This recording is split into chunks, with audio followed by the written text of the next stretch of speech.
Hello, everyone, and welcome to Team Talk. I'm your co-host, Mark Iorio, along with my friend here, Milton Corsey. I'm laughing because every time we're together, he always gives me a hard time. So yeah, friend is a strong word for it, but but he's my co-host nonetheless. He's a great guy. Really looking forward to today's conversation with our guest, Jake Jones. Yeah, hey Jake, welcome. Thanks for joining us. Being here. Yeah, nice to meet our you. pleasure, our pleasure. So tell us about the ARC, right, in Gloucester. Okay. You are the chief. I'm the Chief Executive Officer. Chief, just the chief, Just the man. chief. Yeah. So I took over this year in January Yeah. for the very esteemed Anna Rivera, who was my predecessor. Yep. She had been there for 30 years. Wow. And Big shoes to fill. big shoes to fill. And everybody let me know that right off the bat. So, Let's make that clear up front, very man. big shoes Here you to go, fill. Jake. Here's your Yeah. job. But you got some big shoes to fill, Sure man. do. Yeah. So yeah, I've been there since January. It's been a very challenging year. To say the Really, least. really. Tell us about that. Well, so normally when you go into a transition like that, you think, wow, okay, 30-year transition. Leader been there before me. I've got to, deal with a culture that's used to operating a certain way. Oh, yeah, sure. I'm a new leader. They don't know me. They're sizing me up. Yeah. So that was the first 2 months. I figured it would take, about a year to really get an assessment of the yeah. organization and do some things. Then COVID hit, which thrust, I'm sure you know what that felt like. It thrust everybody into a state of kind of crisis Right. because immediately you're worried about, so some of the challenges of the organization we weren't very technologically adept, very manual, very paper centric type place. Which means you got to pass paper through a lot of hands, So it wasn't really adept to being technologically ready for that. So I had to make a lot of quick decisions. So what it did, really, to be honest, was it accelerated the transition. Accelerated transition because it got the team to say, okay, this guy can lead. Yeah. So I got a chance to be in the spotlight under pressure, say, okay, make some decisions that got us through to that remote posture where we could still protect our functions and make sure we were still, delivering quality services to the people that we care for. Yeah. Got it. Fantastic. Yeah, Fantastic. Yeah. On Team Talk, we typically talk about organizations that are inclusive, Jake. They bring their whole body of work together. People from every aspect of the organization. A diverse organization and an inclusive organization. So we try to tease that out of people. How do you do, how do you do that? So Milt's got some questions for you, and we're going to get started here. Okay. Outstanding. Yeah. Sure. Yeah. Again, thanks so much for being with us today, Jake. But yeah, on the topic of inclusion, like how did you go about in your previous history and your history today at the ARC? How do you go about building that inclusive culture in the organizations? Good question. I mean, one thing I learned very early on was that I'm not always the smartest person in the room.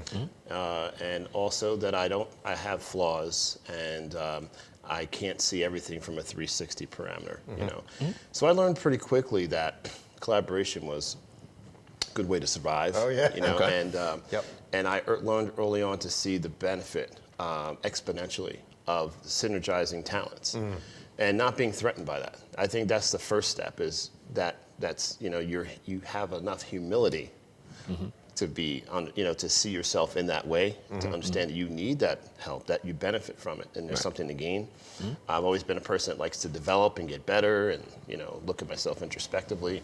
Yeah. So and early on, so I always sought mentors, and I always sought people that I thought optically had something that I didn't. Yeah. So I would try to collaborate. So anything anybody ever asked me to do or invited me into, I always said yes. Fear or no fear, whether I felt I was ready for the opportunity or not, I would just throw myself in because I felt like I had something to learn. Yeah. So early on, I developed that habit. And it translated as I started to ascend in the field. I started off in this field just as a like a recreation manager at the Arc of Mercer, actually. Oh, wow, okay. And so that was really cool, you know, working with people and bringing recreational opportunities to individuals with disabilities and taking them places and things like that. Then I moved on to Serve, where I got more experience with like more intensive behavioral intervention programs where you had people that really needed that kind of help. And in that kind of environment, I quickly learned that we can't really help people unless we work as a team. Everybody, it's like, you know, I have a military background as well. So in the military, you know, we always talk about having our six, because you can't see everything. Exactly. So you have my six, I have yours. And that's kind of how we worked as a group that translated to how we worked together in, you know, in that environment, was you can't see everything behind you. And sometimes you could get hurt in those environments if people aren't watching your back. Or worse. Or worse, yeah. Right. So we quickly learned that was an environment where we worked kind of like a wolf pack. Okay. So we were all inclusive. You know, it was hands-on, meaning that if a person met a certain criteria, we actually had to, in a non-aversive way, non-punitive way, non-harmful way, subdue them physically as well. So you know, we expected that of each other. So whether it was male, female, tall, short, big, small, we all expected the same level of competence of each other, and we would always help each other. So it started there, you know, and then that perpetuated on. Had a lot of success there, had a lot of fun, built great programs.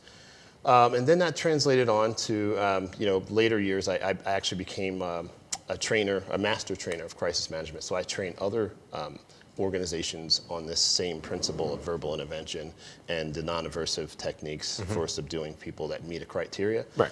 School systems as well. And I always talk about that because it's important for that kind of a thing that you have an interdisciplinary kind of cooperation. So it's not just the people in the programs, the people in the human resources have to understand what's going on, the people on quality teams, the leadership has to understand, because it's a culture. Because one, you don't want to hurt people. Two, it kind of is a way for you to look at what's going on with your folks. You look at the behavior reports that come out, and you get to analyze as a team, what can we do better? How can we work better? How, are we hiring the right people? Or do we have the right policies in place? Do we have the right supports in place? That all those metrics can only come out of inclusive conversations. So, you know, when we talk about this, Milton and I talk a lot about sports because of our background, and the fact that you just said it a few minutes ago, it doesn't matter, you're in the military, you do not care who's got your six as long as they've got it. Correct. It's part of the team, right?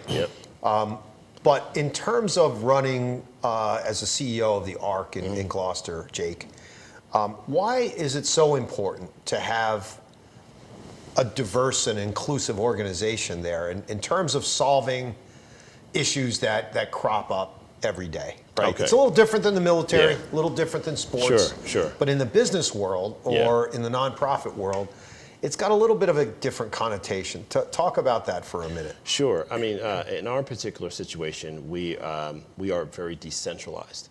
So we have, you know, probably 30 different buildings and places where we deliver care.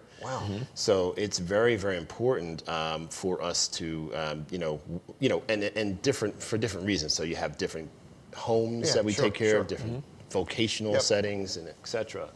So, you know, in each setting, there's different need. You know, so in those different areas of need, you have different leadership with different missions, in a sense, and different thought processes about how to care and so forth for folks. So it's very easy to kind of become like, get that kind of keys to the kingdom syndrome if you kind of stay in a bubble. You know, even within an organization, you can become like, you can be like silo, operating in a silo. Dangerous thinking. Very dangerous thinking, because it doesn't bring us into a centric philosophy of care or how we do things. And when you talk about oversight, in my position, it's certainly a lot easier when I have one way that I know that we operate. We have one philosophy, and that has to actually come from me. That's my job to define what that is. So, you know, in my, from my perspective, in my organization, the ARC, I made it very clear that, we work in solidarity, we are collaborative. Not everybody understands that right away because they may be used to working in a silo. And that doesn't mean that, that you micromanage. Right. That means that you make sure that you have the right people in place that you can trust to run with the mission. You have to buy into the mission, then they have to want to run with the mission, but they have to understand that we have to work together to accomplish that mission. Right. You can't do it alone. Yeah. Good That's stuff. tough, man. Milton and I partner on a lot of programs with companies, and the hardest part is getting people to implement. Absolutely. Okay, How do you build that culture that's going to become autonomous, that it runs itself, where you don't have to be the one who's That's always. my dream. Yeah. That's my dream as a CEO. Yeah. To one day my team thinks they don't need me. Yeah, exactly. Right now, it's one I just kind of started, and so they want to know that they're doing what I would expect them to do. They want to get my kind of ideology ingrained. But eventually, it's not that I don't want my team to think they don't need me, but in a sense, if you're really doing anything in a mission sense the right way, you should be thinking, how do I put myself out of a job, in a sense? Because you don't want this problem to keep perpetuating. So if we're in the mission of, say, maybe I'm talking too broadly, but we're in the position of trying to increase accessibility for people with disabilities. So if that problem doesn't exist anymore, you don't really need us anymore. Right. But that's a beautiful thing, right? Right. Because that's what we want, whatever you're fighting for. For me, what I would want to do as a CEO is be 100% strategic all the time. That's where my strength is. Right now, I have to support operations a little bit and be a little bit more in the weeds on granular because I've got a new team, and they need a lot of support. For sure. So eventually, I'm hoping that they understand how to work together and this gels and they can take care of it. They can handle it. I can trust that decisions are the right ones and timely ones, and the oversight is happening. And putting the mission, in a sense, into practice. How do you do that? What does that mean when you say accessibility, greater accessibility? How do you actually get the staff to behave so that there is additional accessibility, right? How do you do that? How do people take that responsibility on and say, okay, I know how to do that for me. What's that look like, in terms of behavior? That's the development piece. So that's what I have to bring and work with the staff on that, understanding that this is what we're here for. Ultimately, we're problem solvers. Our job is to solve problems. We have people that are human beings like everybody else. They want to do the exact same things we want to do. They want to enjoy life and live a life of dignity and choice. They have barriers. Right. Our job is to solve those problems, remove those barriers for them so they can enjoy life in the same manner and do the things that they want to do. But that's something you have to teach. And you got to think a lot of our folks, especially folks really on the ground in the programs, delivering services, a lot of them come to us with really no experience. Right. These aren't folks that went to school and studied this field. A lot of them have come off the street or from other careers. Right. And so they're really brand new, and you have to develop them from the ground up and develop their thinking and understanding. So that's our responsibility to make sure that happens. But it is gratifying when you get to the point where the folks, the clientele, your clientele, right, begin to get interactive with the organization and feel inclusive. Boy, there's no greater feeling. Absolutely. Just yesterday. So we had this, we have a new, the Ark has always had a bakery. But it's been closed and non-functional for a while, one, because of COVID, but two, because there was a little bit of we had a major transition in funding source or how we do business. We went from a contract standpoint to now we do a reimbursement or fee-for-service standpoint. Sure. So for a while, there was a little confusion at how do we continue to do that under the new rules, the federal rules. So our bakery was non-operational, and we just literally brought it back. We have a new food service manager. And so what we were doing was we couldn't open the store. Actually, the store is being renovated right now, preparing for when we go back to normal, hopefully. Okay. So what we've been doing is we did a pre-launch, online piece where, you know, we wanted to test the market to see if people were really into the bakery. So we did a Thanksgiving push. The idea was really just to generate interest, get some product out, show people we have a fantastic general food services manager, Dawn. Yeah. She's amazing with her food. Okay. Yeah. Incredible food. Yeah.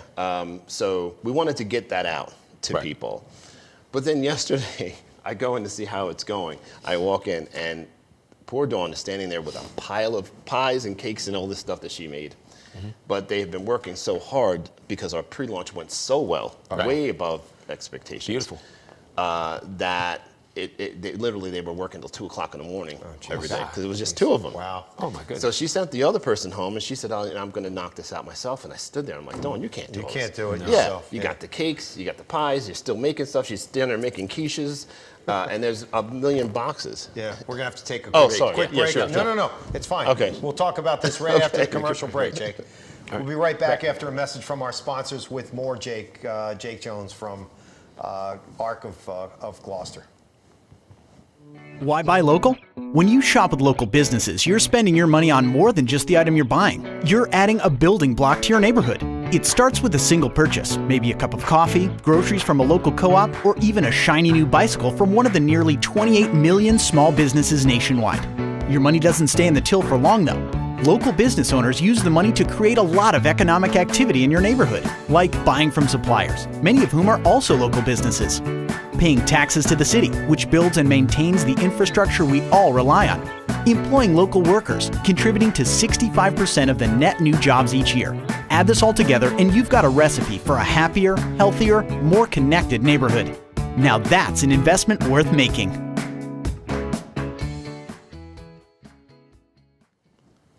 Welcome back to Team Talk. I'm your co-host, Mark Iorio, along with Milton Corsey. I will not call you my friend anymore. I'm not going to do it. Because you just said, didn't he say it, Jake, a few minutes ago when we opened up? He said, don't you, I mean, you use that word loosely? I use that word sparingly. Sparingly, okay. You're slowly moving up, I'm but you getting haven't there, gotten there brother. yet. I'm You haven't getting gotten there yet. Yeah. So we have Jake Jones with us. Thanks for being here with us, Thank you for having me. Jake. It's been a pleasure. CEO of The ARC Gloucester. of Gloucester, and they have tons of pie. So you were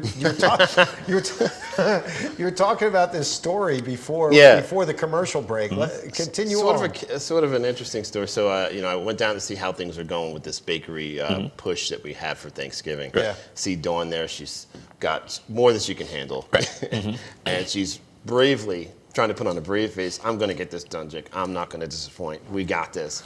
But I know she's drowning. Oh my gosh. So I spent hours just trying to find people to come help. Finally, I found our nurse was out with a group. Her name is Robin. She was out with a group teaching them like exercise and wellness stuff in a park. And I called her up and I said, and I know she's like always game for anything. Robin's always game to get involved and help. So I called her up. I said, Robin, man, we were down at the bakery. Can you help out? Can you come down and just help, do some things? And she goes, oh my God, I'm with a whole group of consumers. She's telling me about what they're doing. Gosh, She said, you want the whole group to come down? I'm like, yes. So instantly we got like 6 or 7 people, her, a group home manager, an assistant manager, and like 5 or 6 individuals that we served came down. So they immediately put them to work putting the boxes together. And so they were putting the boxes together. Perfect. While we were doing other stuff to help Dawn. But the best part of the whole thing was that the individuals were already involved. The whole point of the bakery, it's not mission drift at all. It's to make sure that we have a sustainable work platform for the individuals. Oh yeah, sure. Right. So you want to build a good business, so it has a sustainable work platform.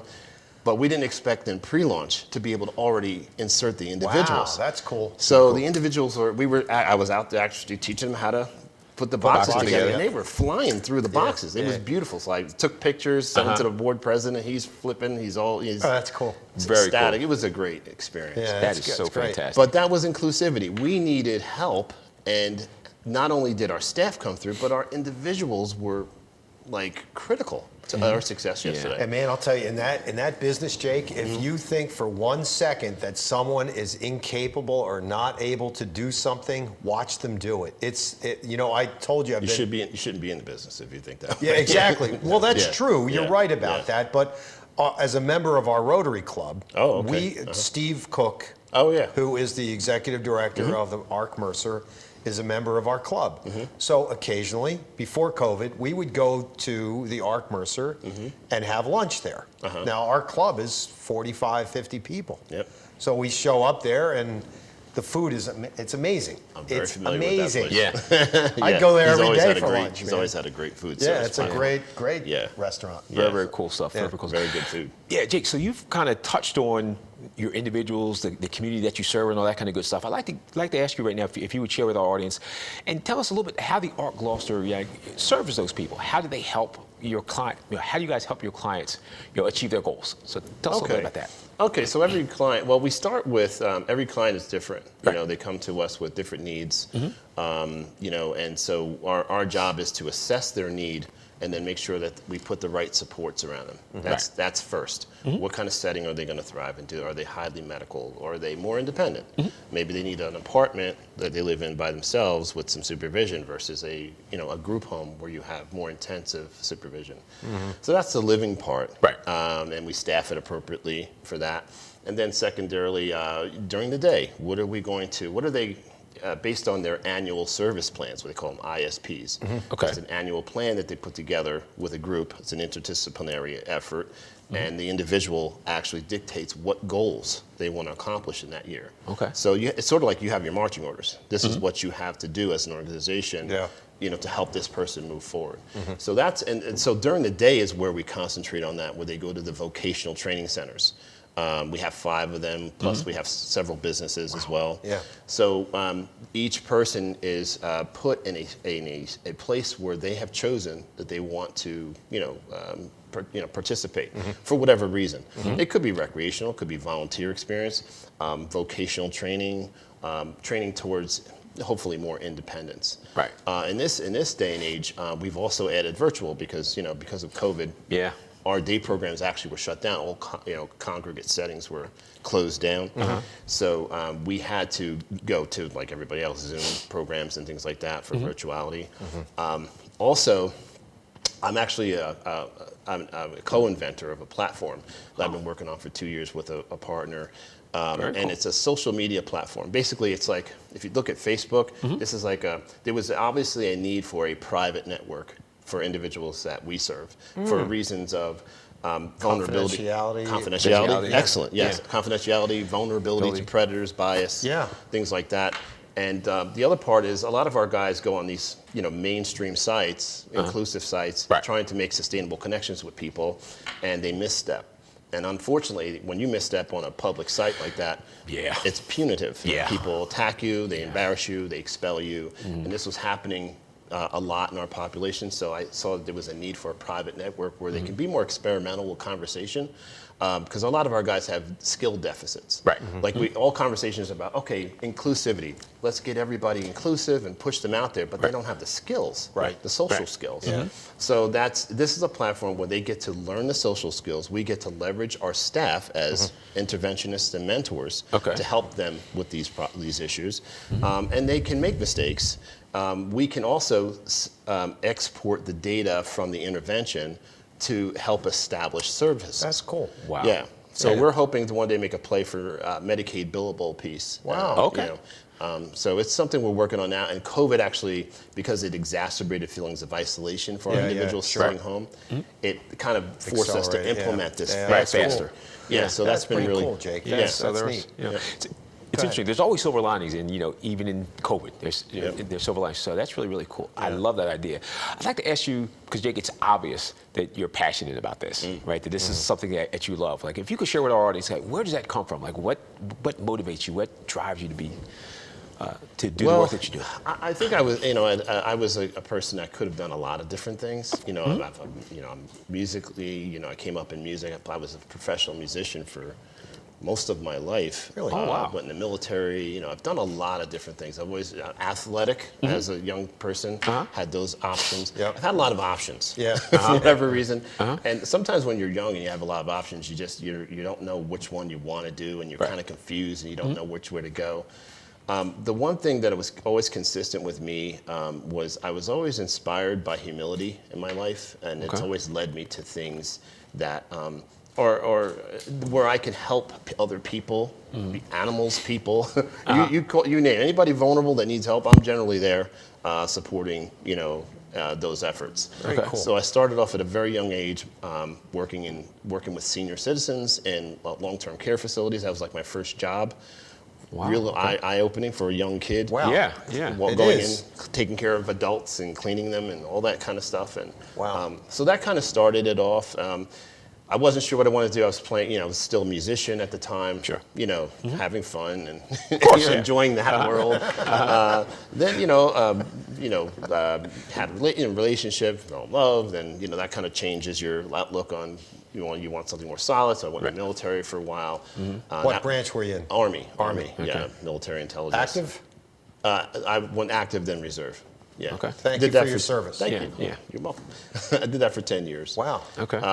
And then I came back. I wasn't sure what I wanted to do. Anyway, so I went to school. I said, okay, let me use my Army stuff and go to school. Right. And I thought I'd go to school and be a teacher. Okay. Wow. I thought maybe music teacher. And I did. I went to school for music. I totally intended to come out and be a music teacher. And literally, as I graduated, I ran into the ARC Mercer. Wow. And I said, they had a job as a recreation manager. I said, okay. I had no idea what I was getting into. I thought this was just going to be something temporary. I really didn't know much about the IDD population. Yeah. I had some experience, but not much. Right. Went to the job, changed my life. And I never expected to, but I stayed. That's great. It Yeah. kind of connected with all the things that are important to me, That's awesome. values and Yeah. all that kind Beautiful. of stuff. That's great. Yeah. Very cool. We're thankful for people like you, Jake. Thankful because without leadership like you and in places like the ARC, Gloucester, things like this don't happen. I mean, these programs that we're talking about are, they're not as powerful. They're not as inclusive. They're not as diverse. And we encourage people to go down and visit you and help Thank volunteer. you. I appreciate right? that. Absolutely. Yes, I As welcome much as that. they can. Where do you, since you're so inspirational to people like Milton and me, where do you find inspiration? That's great. I mean, I find it anywhere I can. I'm an inspiration junkie because I have to stay, inspired and on top of my game all the time. Yeah. I really can't allow myself to get down. And I'm a human. If things affect you, this particular environment for the past year or so has been very exacerbated with all kinds of things going on. And it kind of wears on you. So I really seek. Habitually I seek inspiration, and I mean I look for TED Talks. If I could find a good TED Talk about something, and a lot of these people I don't even know who they are. Yeah, right. And they're amazing, So, but I like I get inspired by people who are humble, who have humility, who are leaders, and understand that they can do better. Yep. And look and admit their flaws.